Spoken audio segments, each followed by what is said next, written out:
All right, who needs to step up for the Crimson Tide to win the SEC championship and probably make the playoffs if they do?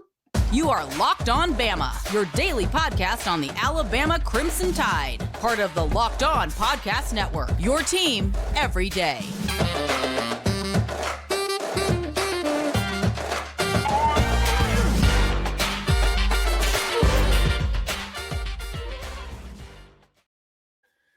Hey, everybody. Welcome back into Locked On Bama. Luke Robinson, that's me. Jimmy Stein, that's him. Thank you for making us your first listen every single day. You guys are the absolute best. Jimmy, huge game coming up this Saturday about 3 o'clock. I just got a ticket, by the way. A buddy gave me a ticket. I'm super excited. Can't wait to go. Be looking for me. I'll be the tall, gangling one. Speeding or reckless driving? He gave me a ticket to the what's that old joke? He gave me a ticket to the Auburn, New Mexico State game, and he said if I don't start acting right, he's going to make me use it. Anyway, big game coming up this Saturday. Who do you think? I'm going to tell you mine first because I'll give you a minute to think. Who do you think needs to step up the most for Alabama to have a chance to win this game? And I say a chance as if there is no chance. I mean, when you say, dude, does Alabama have a chance? Of course they have a chance. Alabama's only a 6-point underdog. But I'm going to tell you, I think it's the offensive line. I think the offensive line's got to step up the most, and specifically Caden Proctor. Caden Proctor just named SEC Freshman of the Week last week, did a marvelous job against Auburn. This is a different animal, literally. It's a bulldog, not a tiger, and it's pretty ferocious. And we don't know Georgia's defensive line and rush ends as well as we've known them in the past. They have had, I would say, at least more name recognition in this position. Now they don't have quite as much, but they're still awesome. And Caden Proctor is going to have at least the second best game of his life, if last week was the best game of his life, or at least of his college career. So I'm going to go offensive line, specifically Caden Proctor, and let's hope he can keep it bouncing. What do you think?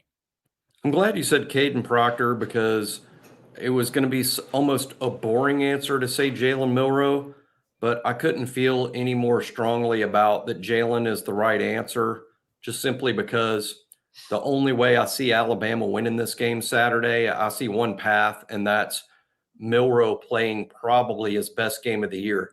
And I don't mean necessarily in terms of throwing for more yards than he's thrown in any game, or even rushing for more yards than he's rushed for in any game.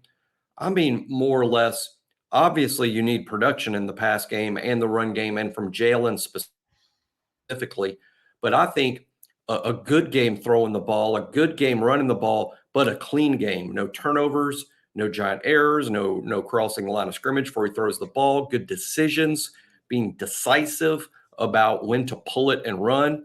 I think this needs to be Jaylen Milroe's best game. It's the path to Alabama winning the game is behind Jaylen Milroe playing hero ball to an extent and being the star on offense. But I'm glad you said the offensive line, Luke, because all big football games like this are won at the line of scrimmage. That's how Georgia completely destroyed TCU a year ago in the postseason.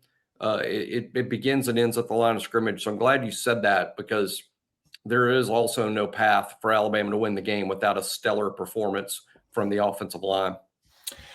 And I think they're capable. I mean, but now having said that, no bad snaps. I mean, we just can't – you can't do – now, I know history is showing us now, recent history, that Auburn may have clapped to cause Seth McLaughlin to have the bad snap. That probably happened. It looked like it happened.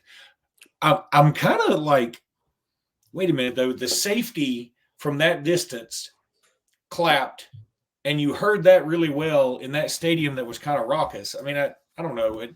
I guess that happened. And maybe if you're in the moment, maybe if you're on the field and you're a center and you're used to it, you can focus on claps that are closest to you or something. I don't know. But it just Tyler Booker said he could hear it. Really? Okay.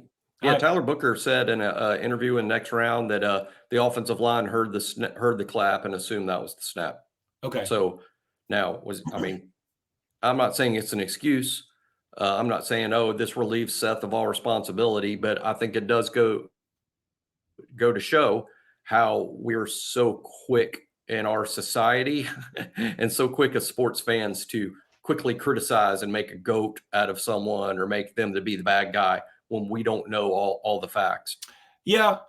And so maybe that was it. But if I'm Nick Saban, the first thing I do when I see the officials, whoever the official crew is this weekend, is watch for people clapping on defense. Yeah. Yeah. I mean, I think it's affected us before. And someone said, well, why are you clapping? Well, why don't you just go on silent? That was asked of Nick Saban. If y'all didn't see or haven't heard, Nick Saban said, we tried that at A&M and it led to a cavalcade of motion penalties, 8 or 9, which probably has to be in the Guinness Book of World Records. So I don't think Alabama wants to use that silent count again. The clap works. The clap works fine when the other team isn't breaking the rules. Let me say this about that. I understand it is a rule. I understand that. I think it's a silly rule. I think that we keep doing things to help the offense and hurt the defense. And I know that we are using the clap now. So, I mean, not that clap, the actual clap. And that would be weird if we were using the clap in some other way. But that other clap. But point being, like, you make it where the defense about can't do anything. You know? I mean, if I'm a defender and I'm like, hey, I want to get somebody's attention, your natural inclination is to be like, look at me. And now you have to be thinking not only, okay, who do I have in coverage? Who do I have if this guard pulls? Who do I blah, blah, blah? You've also got to be thinking, if I got to get somebody's attention, I guess I do jumping jacks. I doubt I don't know what the rule is. And I'm sure as with everything, the referees have a lot of discretion. I don't think the defense is prevented from clapping. They can clap themselves when it's relevant to what they're doing. I think what the referee has to use in his own judgment is what they just did, a simulation of Alabama's snap. Because if so, that would be a violation. I think if they're clapping in good faith and some, like for instance, there could be rapid claps, rapid, hey, for getting someone's attention, but that's a snap, So I think, and that's what it appeared to me the Auburn guy did, on video. But again, Alabama's got to be smarter than that. Alabama's got to be better than that. And I think we've learned in a few games, not just the Auburn game, but in a few games, you have to overcome the officiating, and we can't depend on the officials to bust the other team doing it. They obviously didn't in this game. No, you can't. Look, when it comes to an SEC official, you can't count on them for doing anything except screwing something up. But Jimmy, when we come back, I want to dive into this Jaylen Milroe versus Carson Beck thing, because a lot of people may not know a few things about these two quarterbacks. And we're going to talk about it when we come back, right after I tell you about eBay Motors. Passion, drive, and patience. What brings home the winning trophy is also what keeps your ride or die alive. eBay Motors has everything you need to maintain your vehicle and level it up to peak performance, from superchargers, roof racks, exhaust kits, LED headlights, and more. Whether you're into speed, power, or style, eBay Motors has got you covered. With over 122 million parts for your number one ride or die, you'll always find exactly what you're looking for. And with eBay Guaranteed Fit, your part is guaranteed to fit your ride every time, or your money back. Because with eBay Motors, you're burning rubber, you're not burning cash. With all those parts and every one of them you need at the prices you want, it's easy to turn your car into the MVP and bring home that big old win. Keep your ride or die alive at ebaymotors.com. Eligible items only. Exclusions apply. eBay Guaranteed Fit only available to U.S. customers. Carson Beck was once committed to the University of Alabama. There may be some people that forget that. It is becoming much more difficult, even for somebody like me. I can be somewhat of a savant when it comes to remembering who committed to Alabama, who eventually decommitted to Alabama, et cetera, et cetera. I also simultaneously cannot remember how to operate my own microwave. So I have this duality of man going on. But Carson Beck was committed to Alabama. And then, as you and I were talking off air, he maybe just didn't have his best senior season, and he dropped a bit in the rankings. I pulled up the rankings from his signing class of 2020. Number one in that class was, of course, this was the what a class in California. Bryce Young was number one. DJ Uiagalelei was number two. And CJ Stroud was number three. I mean, just unbelievable. That's crazy. That's just a ridiculous. Haynes King, of course, he was at A&M. Now he's at Georgia Tech. He's doing pretty well. Did pretty well. Carson Beck, Max Johnson. Carson Beck was just in front of Max Johnson. Carson Beck was number 19 quarterback in the country. Max Johnson, number 20. Max Johnson, who's just entered the transfer portal again. But he's committed to North Carolina, for those that don't know. Max. Oh, he's already done that? Yeah, he committed to North Carolina. Yeah. Because it looks like kind of surprised North Carolina would settle on him so quickly. I mean, it's good. I think Max is a good player, but I don't think he's Drake May. No. Boy, I think they said. I mean, to me, who else is going to go in the portal? I mean, do they know? I mean, for instance, Riley Leonard went in the portal. Now, I don't think Riley Leonard would transfer from Duke to North Carolina. So Carson Beck, he's got some Mac Jones vibes about him. Like he sort of just bided his time. Very, he was really good in scrimmages and practices and whatever, but everybody knew, okay, you're not replacing Stetson Bennett. I mean, we knew Mac Jones wasn't going to replace Tua Tagovailoa. I mean, he wasn't a threat to take his job, I should say. He did ultimately replace him when Tua left or got hurt.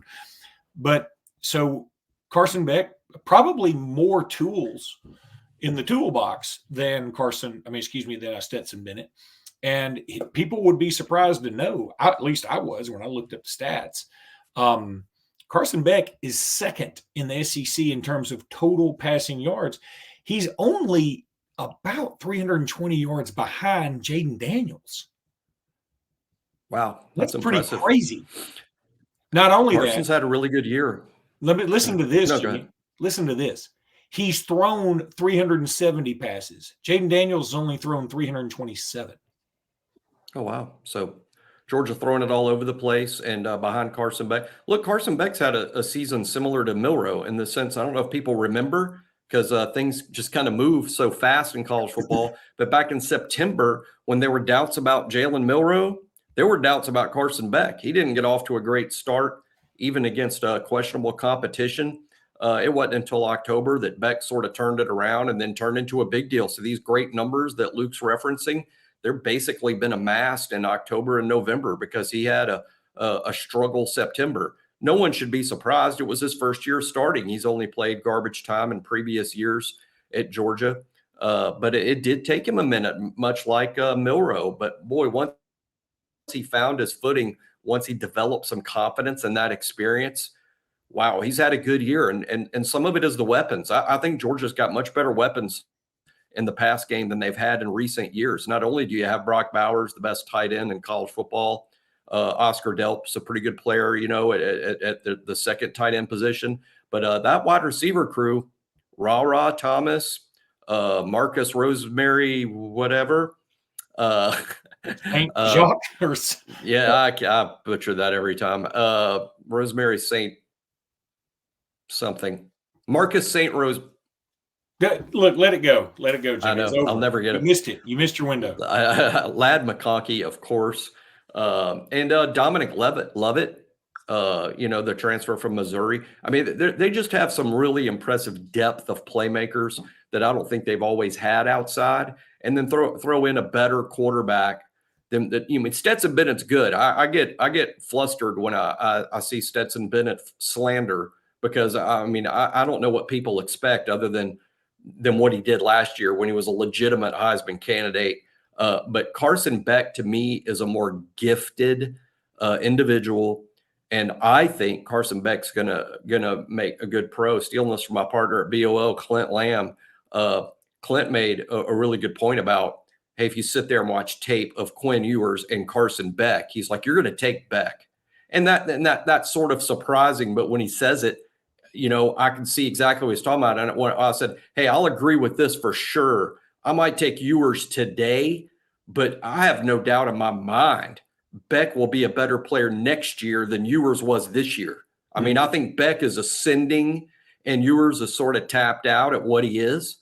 And Beck's still ascending. So, hey, if we're going to, I'll say Carson Beck will be a first-round pick in the April 2025 draft, probably the same draft that Milroe's in, to be honest. They could both be first-round picks in that draft. Wow. I mean, that would be interesting. These two guys, assuming Carson Beck comes back, I mean, I guess he could go. I think he will. I don't think he will. He could. Certainly has the eligibility to. I'm just guessing. My expectation is Milroe and Beck both return and both play next year. And I think they're both Heisman guys, and they're both going to be in the first round. And I think they'll be intertwined. And I haven't really thought about it until you put up the Milroe v. Beck storyline to discuss with us. And now that we're discussing it, it kind of makes sense to me. Now, Beck is an older kid. He's one class older than Milroe, but he could certainly return.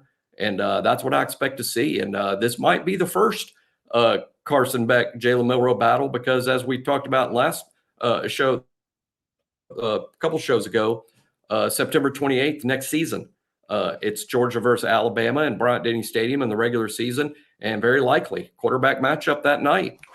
Jaylen Milroe, Carson Beck. And you say that night, and look, they hadn't announced anything. That's going to be that's going to be Yeah, I'll go ahead and break it for everybody. Game day's coming. SEC Nation will be here. It'll be a primetime kickoff. Yeah, Bravo. Breaking news. Bravo may send the Real Housewives of Beverly Hills to be there. Just, I mean, that's going to be a thing, man. That's going to be It'll be similar to Alabama, Texas, Well, and think about this. Season. Both teams will have already played a difficult non-con game, Georgia against Clemson and Alabama at Wisconsin.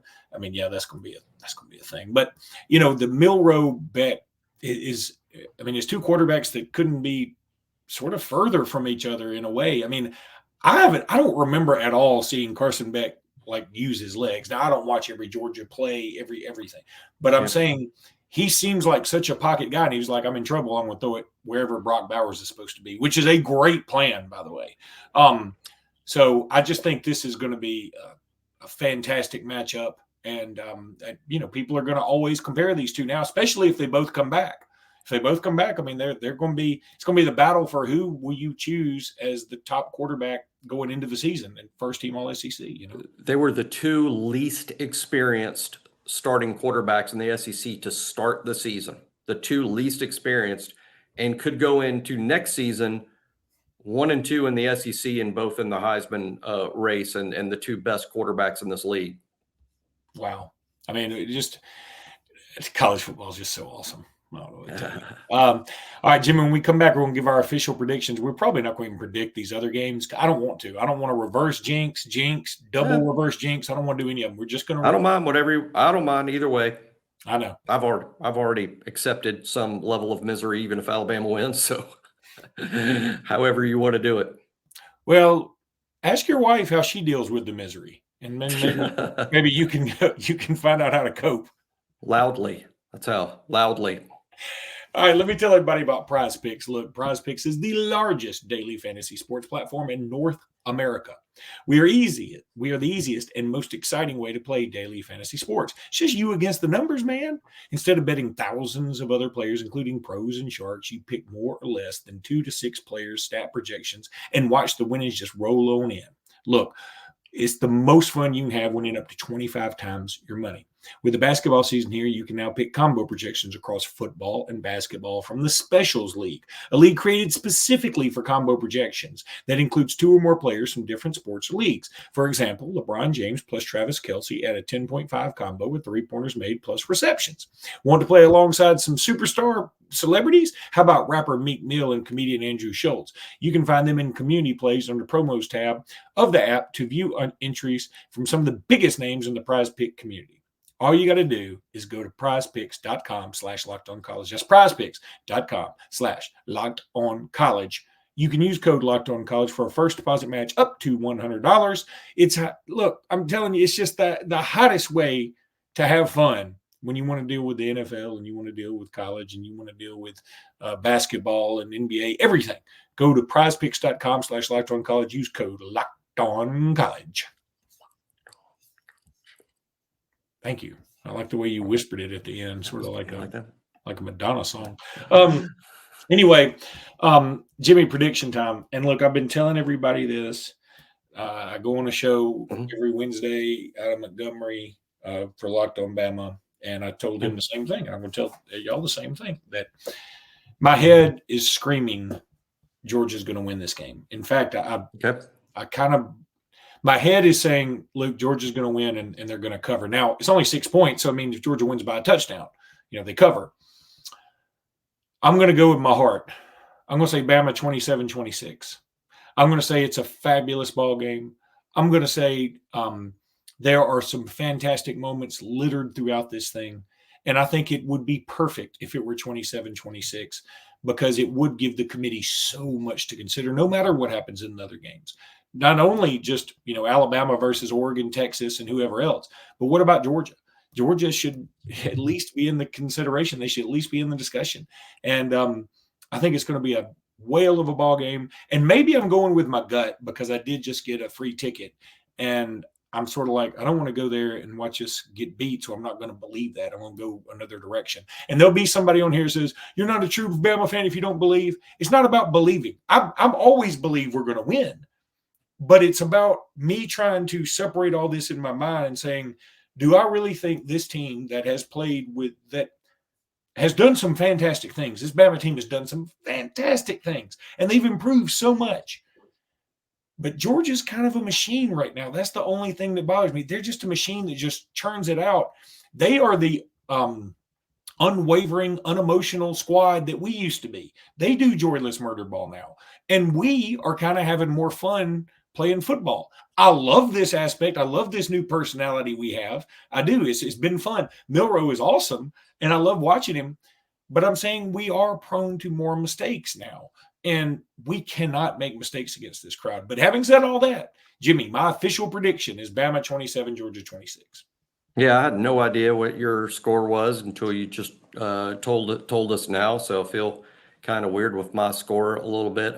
Very similarly to how Luke feels.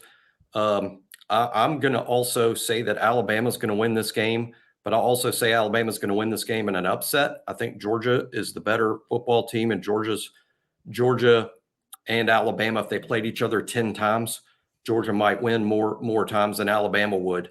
But I think this is going to be one of the 10 that goes the other way, and a little bit of some good breaks that maybe Alabama is due. And I like Alabama to win 28-27. Like Luke, I think it's going to be a classic. But ultimately, here's why Alabama will win in terms of an analysis. I like Alabama in the red zone in this game. I think Alabama scores touchdowns to win the game. And at least on 2 occasions that Georgia has driven in the red zone, Alabama will hold them to field goals. And that will be the difference in the game. At the end, Alabama will be down 27-21 because they held Georgia to a couple of field goals. There will be a touchdown away, and I don't know that we're going to get 2 straight weeks of a grave digger level miracle.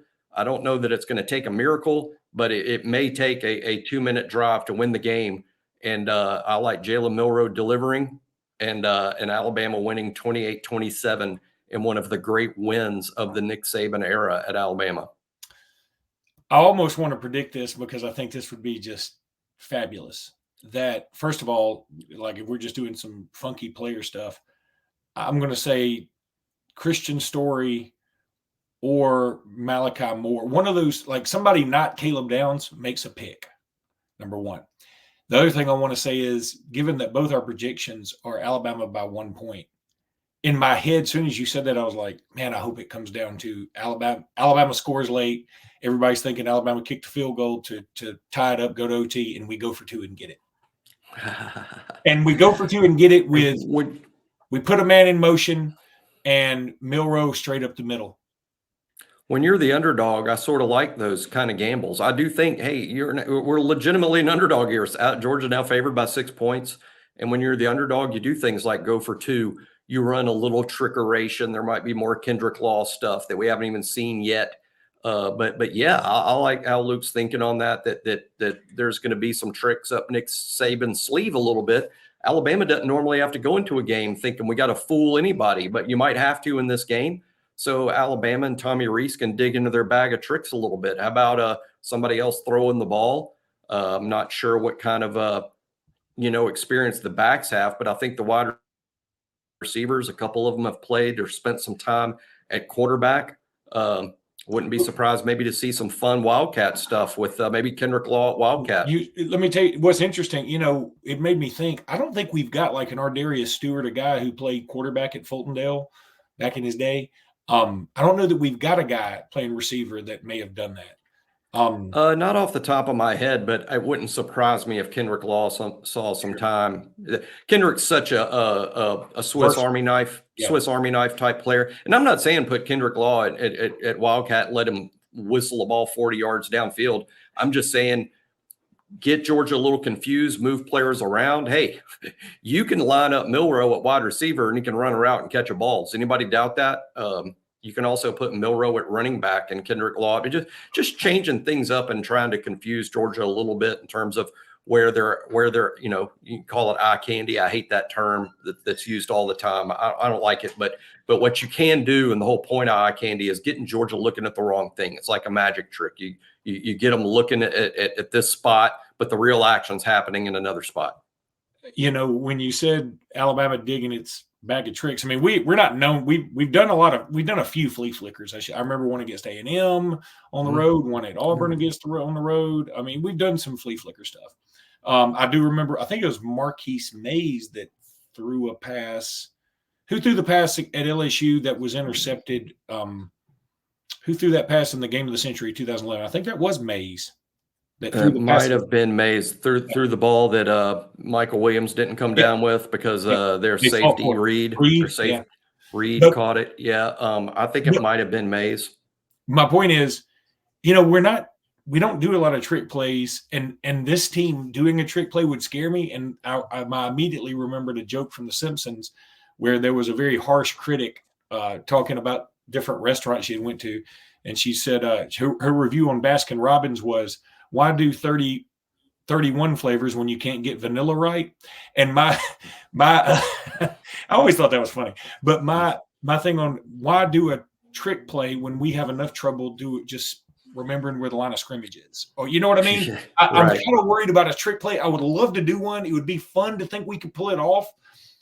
But it doesn't even have to be over the top. How about just plays where Milroe appears to be a runner? He tried to do this, but he crossed the line of scrimmage twice. How about Milroe appears to be a runner, but in fact is going to throw the ball? Like he takes the snap and he rolls out right with the ball tucked like he's going to run it, but instead throws the ball. I had that thought on what you said with Kendrick Law. He comes in motion. We fake the pop pass. Milroe rolls to the right. And then you hit Kendrick Law on the wheel. But now the problem with that is it takes a long time. Georgia ain't going to give you a long time.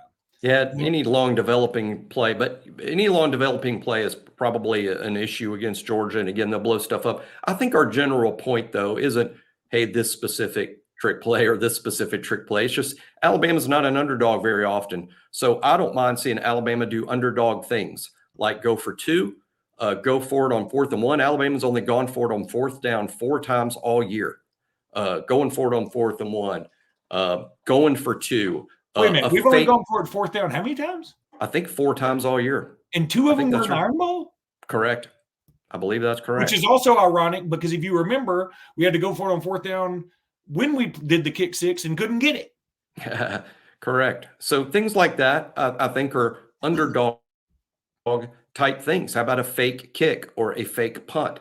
Again, underdog type things. We've seen Saban do it before, and when he's done it before, it's often been in a big game when Alabama's behind, or maybe when Alabama feels like, hey, it's time to pull out all the stops, and this is one of those times. Well, here's the problem: if it doesn't work, it's going to give Kirby Smart fake punt 2018 vibes. Oh yeah, but hey, that's fine. I mean, again, you gotta. Don't leave anything on the table, right? I mean, this is it. This is your shot. You're in the playoffs now. Now you just don't know that you're going to advance. I would run Milroe a little more than we have. And he ran the ball 18 times. One thing frustrates me a little bit. I've seen repeated, gosh, how many runs did Milroe pass up on last Saturday when he had a chance? Jaylen Milroe ran the ball on just about 1/3 of all snaps. So, and then people, well, he needs to run the ball more. What are we trying to do? Earl Campbell, this guy? I mean, at some point, he can't run the ball every snap or Earl half Campbell the couldn't have snaps. made that 4th and 31 pass, I can tell you that. That's true. That's true, too. All right. Roll Tide, everybody, and we can't wait to get there, and it's going to be a ton of fun. I know Jimmy's not going, but I'm going. If you see me, look for me, and say, Locked on Bama, hey, I love you, I want to give you money, something. Until next time, everybody, we will have a post-game show. I don't know what time it'll be because I'm going to the game, and it may be late Saturday night, but if we do it, we'll do it, and if not, it'll be early Sunday morning. How about that? So one of the two. Until next time, everybody, Roll Tide. Roll Tide.